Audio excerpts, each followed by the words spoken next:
right? She made a statement in the petition debate, which was on the 6th of January, which Jamie Stone opened, which has got over 3 million signatures. Now, I've just made another video about some of the other matters, but this is just going to be on one of her statements or comments, right? She claimed that the petition and the 3 million signatures have been incited by foreign interference, foreign promotion, and foreign encouragement, right? Yet, why is it that Sadiq Khan, the mayor of London, England, right, is a member of all these G cities, right? And these G cities are all around the world. And actually, they're implementing strategies to all these 20-minute, 15-minute cities and all these different policies are all actually all something they're wanting to put all around the world, in these cities all around the world. And isn't it his own circles, like, Tony Blair and Nick Clegg and all these Fabian Society, right, who are actually not just trying to do it in England, in London, but all around the world? And aren't they the ones who are backing behind Labour and all the Labour policies for all these cities? And all this, a lot of the things that they're doing actually is getting help from their organisations and their backing, which actually Sadiq Khan's meant to be the head of it, and it's global. So is that not global influence that got Sadiq Khan in, and Starmer as well? And in fact, Starmer said that he prefers Davos to the UK, to Westminster, to Parliament. So, as far as I'm concerned, Starmer shouldn't even be the Prime Minister of England. He should be the head of Davos. So, what she's trying to make out is that, other countries like America and so forth have actually been trying to encourage or influence people to do certain things like remove them. Yeah, how did they get in?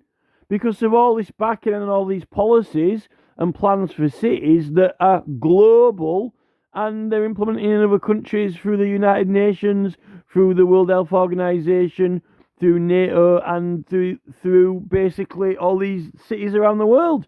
And that's the backing they've got for and it's not only that, they're the plans that they're doing. Where did they get these plans from? In fact, the plans that Labour are implementing aren't even plans that were conjured up in Westminster. They're not even English plans. They're Sadiq Khan's plans that he's doing with his global friends, like Davos.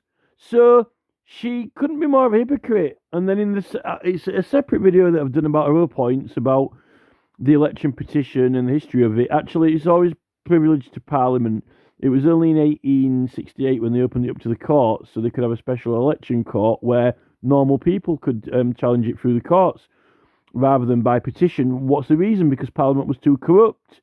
It was always privileged to Parliament debating and deciding matters of Parliament, their seats, and never restricted to the Prime Minister or King. Prime Minister or King could do it, but not only they could do it. So she was just wrong. There's no research, there's no intelligence, there's no professionalism or academic work gone into a presentation. In fact, someone at college could have stood up and said what she said, and in that debate, it was atrocious. For 3 million signatures, it was not deserving of that representation. Mark Franchois was one of the only strong people in there. Farage said some significant things, like basically like they were all kidding themselves, which they were. But Farage is a lot better on TV. Farage was he didn't stand out in that debate. He didn't he didn't necessarily. I don't think he stands out when he's in Parliament or. But what he said was significant, but he didn't say it with any kind of impact. I think when Franchois speaks, it's a strong voice. And I think, Franchois could be better, but he's not, Danny Kruger was really good in those debates, I thought. I keep, I've said a few times now, Jordan Peterson, that kind of type of person used to be the standard of Parliament in 1837. We don't get people like that in Parliament so much anymore. And if we have, they're not being like that when they're in debates. They're trying to be evasive and simple. You know, we've effectively got it's turning into a cartoon. And you know, Boris Johnson said that he wished the world was like Peppa Pig. I think that these debates are gradually becoming like it's like Winning the Willows or something. You know, it's to the standard of Wind in the Willows now when you watch these debates. And Dominic Cummings said that, they do it on purpose. It's all scripted and they're not allowed to go off script, they get spoken to afterwards. But, I can't advocate this woman. It's just purely the fact that it's not what we need to be running the country and making decisions. It's not. It's wrong. It's wrong to do that. And if you want to say, oh, well, it's diversity, it's equal opportunity, and so forth and so forth, we're doing it for all these reasons of fairness to make a good image to the country. It's actually not. It's a harmful and detrimental image, because what it's doing is it's making it like some kind of primary school standard rather than having a scientific intellectual conversation. And they're just lying in there. They're telling lies. They're not informed. They don't even know the subject which they're talking about.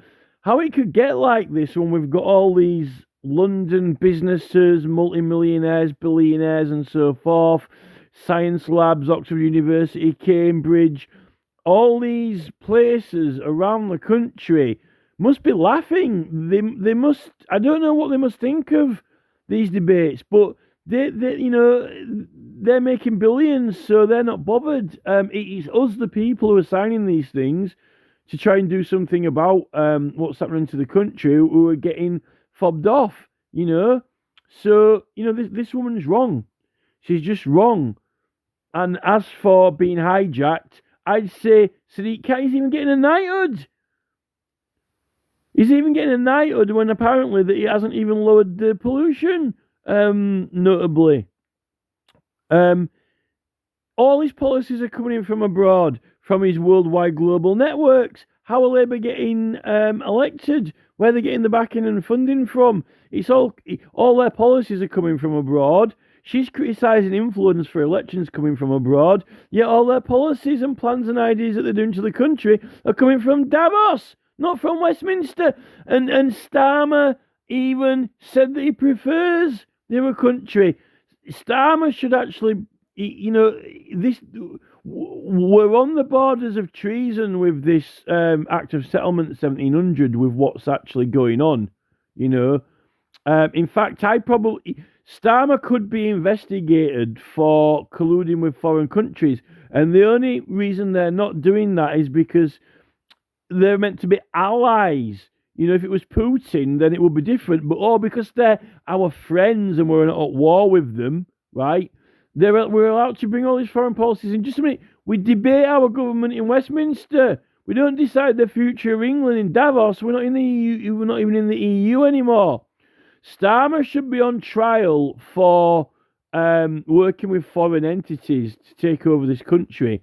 And then yet this woman is saying that this petition's from foreign influence, when all of the things that they're planning for our cities are from abroad. So, they really haven't got a clue about the implications of what they're saying and doing, these people.